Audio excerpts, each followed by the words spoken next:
So hello everyone, I'm Myrmonden here, and welcome to my review of僕のヒーローepisode 2022. A really good episode, has a minor float up later, but generally I had some huge goosebumps. It was amazing finally seeing the backstory, get to know like, okay, what is All for One, what is One for All Might telling him that, you see, like I used to like the whole episode that, so you see All Might standing kind of looking at the window like, I have to tell you the truth. Like that thing was great. Of course, Gran Torino hinting on that was really good. It also connected to the whole Stain team because we saw them with the ant and Stains. Like if you have a lot of ants, it becomes a big thing, right?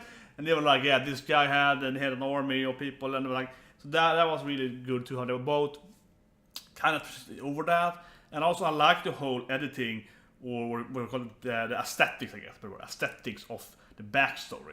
A little more darker teams, right? The aesthetics were much more like darker colors, like dark black, red, little brimstone kind of color scheme. Yeah, that's how I describe it. But it felt like, yeah, that's pretty good.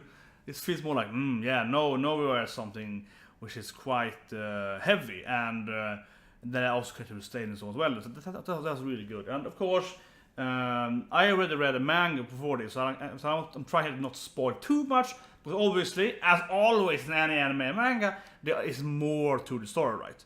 Not much more, I don't want to say how much more, but it is something more, right? So I'll try to not go into too much, but so I won't spoil the more. But generally, of course, we find out that they're brothers, not the original, like the all One for All and All for One. So they were brothers, the first with the power, and he had a quirk then to give his quirk, right? Versus when his brother can take people's quirks, so he is One for All, yeah, he can, All for All, he can take the quirks, right? It's the reverse of it pretty much. So he could give his quirks to someone else. That's kind of how it worked, right? So, and the interesting thing with that, not only is like a very long thing, like it went for generations. Of course, that's why Deku saw the spirits, so you could see like every other spirit of the All Might power of that quirk. But it also means, of course, if you think about it, and it's kind of obvious now, in a way I suppose, is that Deku will be stronger than All Might. Deku will surpass All Might, because not only because he's a main character and he's the most motivated and so on, but actually purely quirk-wise, it is now explained here that, okay, but you have this quirk that I give, and you got my quirk for me. That means that you add into your power. So I had like power level 1000, and then your physical strength with my power is gonna be like 1050 or something, right? Yeah. And then you can give it to someone else, and they can have 150 plus whatever they have. So yeah, so like he will, of course, one day be stronger than All Might, just from that alone. If the narrative wasn't good enough for it, yeah, like that is explained. Actually, I like that a lot though, because normally it would always be that in any anime it would be like, well, you're the main character, I'm this old master guy, but I'm teaching you this new stuff, so obviously you're gonna be better than me, you're gonna surpass me, because that is how narrative works in anime, and just generally everything. But yeah, like this is just a classic thing, right?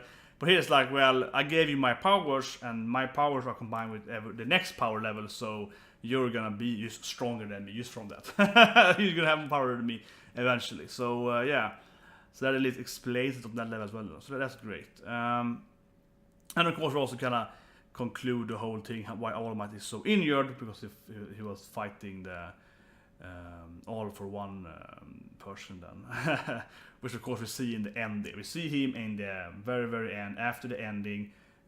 He's sitting there with all these tubes and so on, and I don't want to spoil too much, but it's kind of obvious how he survived. Actually, I think that's also a plot hole, but I think that's just a general thing.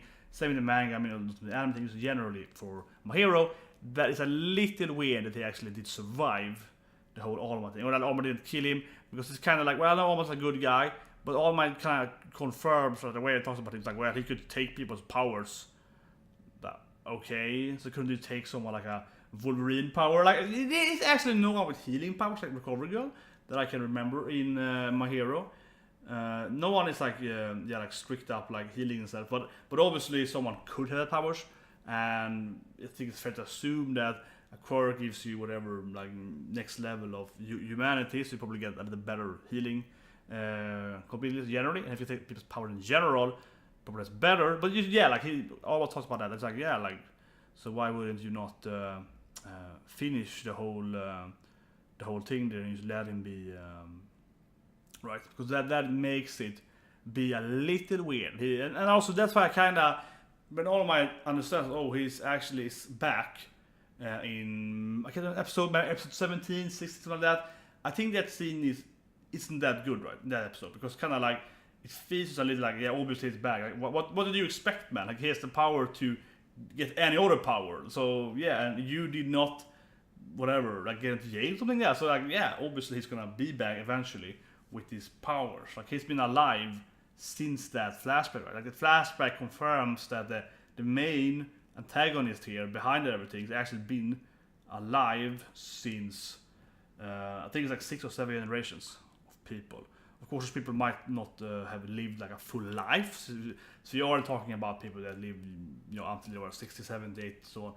People maybe they at the job, right? Yeah, maybe they have to give away their powers earlier, so to speak. But at least we can assume that it's been like, I don't know, 100 years or something. Yeah, that actually never confirmed the manga either how long time it's been, but at least it's been some time. Has to be some time. You think about the All Might's master. Yeah, I don't know the time frame is, because that's never been specifically stated anywhere in the anime or manga, I believe. Correct me if I'm wrong. But I'm guessing at least it's like 10 or so years per person. At least that feels fair to say. Probably should be more, I think, with All Might's master at least. So yeah, Gran Torino knowing way before. It feels more like 20. I don't know. Let's just say 10 years then. Like that feels very low barrier. 10 years. That means that he's at least 70, right? Like 60, 70. From his brother. So it's like, yeah, so he's at least like 80 years old, probably more. But I think he's probably more something like 100 and 150, something like that. Yeah, 200 years old. So I don't know when it's supposed to take place, but yeah, it doesn't really matter. Even if, I mean, it's in the future, but it's kind of like, it's kind of our technology, right? In My Hero. So it's also kind of like, well, people actually had quirks starting in 19th century or something. It's kind of how it feels in a way in My Hero. It's kind of like, yeah, people have been quirky, but they're kind of the same time frame we are. Even that, it's not like it's just slightly better than us, still like 2050 or something. And clearly people haven't been having quirks for like 40 years, because nobody generation steps and so on. Well, maybe it's only one generation, but that sounds so weird. Maybe I'm completely mistaken this, but I really don't think so, because that feels so weird to be just one generation then. It feels more like it's kind of like an alternative universe, right? Where people start to get in their quirks, maybe in the early 2000s or something. That's kind of how it feels to me, at least. And I'm sure now. The more thinking about it, the more unsure I am. But regardless, there's been like 6 or 7 people at least before Deku, and if they didn't get like once per year or something, that sounds really weird. Especially because we know that at least Gran Torino was like best friends with All Might's master, right? And that was back when Gran Torino was younger, right? When Gran Torino was like in his 20s, so that's like 60 years ago or something. Yeah, but like this is his 40s, looks very young there, so that is at least 20, 30 years ago. That happened, right? Because Gran Torino is very old now, and we saw him as a young guy, fighting All Might, right? Or like more training with the sparring with All Might. So yeah, it has to be years. But anyway, that thing always felt off to me in the whole manga and anime. Just that it's kind of like, yeah, but if that guy was like 200 years old or something, I don't know, like he's 100 years old, you would also assume he could like heal his whatever wounds, an arm. Okay, he could probably heal that. So it's like that's all been, yeah. And but otherwise, I mean, the whole scene was great though.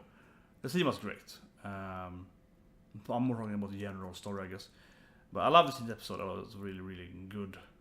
And of course, you see him there focus a lot of Shigaraki Tomura, his disciple. He's like, yeah, this is gonna be the next me. Yeah, he's gonna power up and so on. His problem with his power though is that he can also give power right. He can hit the normals, but he can't really like the normals. They go, their bodies can't handle all the DNA or something, right? So he can't really give Shigaraki more powers though. At least not now. So that's interesting as well. Because it feels like he kind of wanna make him his own, right? But yeah, overall, pretty good episode. I think episode 7 was good. Couldn't reveal everything. don't think I should say more. I'm afraid of spoiling stuff. So it's like, no. Yeah, it was fun to see Deku, of course, using his powers and not succeeding. Yeah, and tripping. That was great. And he did not actually tripped on the thing there, like the pipe. That was good. And next week we're gonna see the whole actual, but yeah. So all in all, a pretty good episode. I just think it was a little slow. Like I felt that he could do jokes faster. The Minetta part was a little too long there. I love Minetta, but not the Minetta part actually. When they were in, he was trying to view and so on. But Minetta were in the end, like the end after the ending. We saw Minetta running around. That felt that could be a bit faster. And other times when they were talking about, oh yeah, I went to this martial art place, one that could have been a little faster. I feel like everything was a little slow though. Like they had decided that we're not gonna go very much in story. We're gonna show Deku's new powers and how he fails, and then we're gonna use. Okay, then we're gonna get the whole backstory, which is great though. And after that, we're not gonna like go on with the next arc. The next episode looks like it's gonna be like 10 or so minutes in the next episode before they actually get to the training of the next arc. So I feel like they're padding out a bit there. I think it's kind of obvious. But anyway, see you next week and have a